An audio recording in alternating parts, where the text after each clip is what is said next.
Hello again, and welcome to another episode of Brenda's Musings. So today I want to talk about muses. And, you know, it's a little bit hard for me to describe, but the best examples I can give of muses are when I am totally open and it's like a song, for example, is downloaded into my brain. Sometimes it's just the lyrics, sometimes it's just the music. Ideally, it's both. I've never been fortunate enough to have all of the tracks download at one time. Usually I have like a melody and I have the lyrics. And I could be doing anything. And it's like I'm struck by, okay, I have to go write this down now or I'll forget it. Or I have to, go record it, hum it, do something just to keep it alive in my brain long enough so that I can actually work on it. And that's probably my strongest example. But similarly, I could be taking a walk in the woods and look at a tree a certain way, and there's a knothole that, is really interesting to me.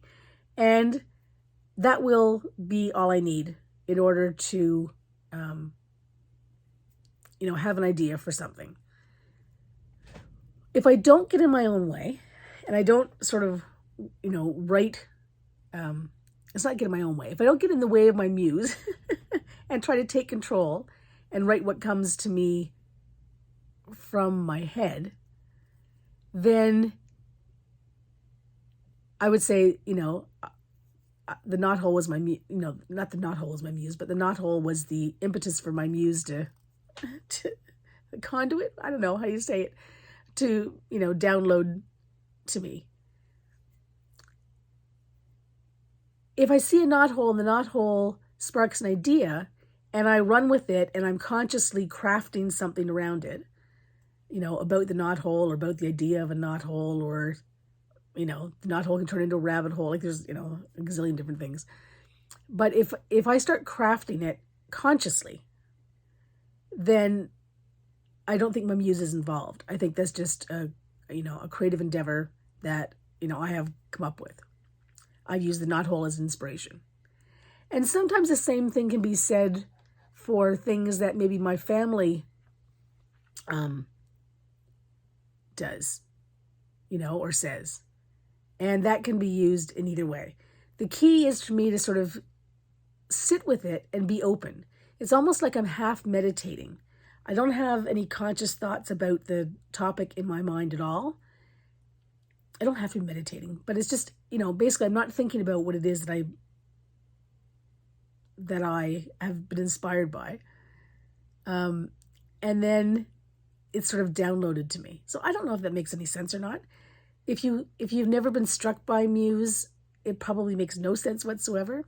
If you have been, I'm sure there's a better way to describe it than what I have, but I just find it really interesting because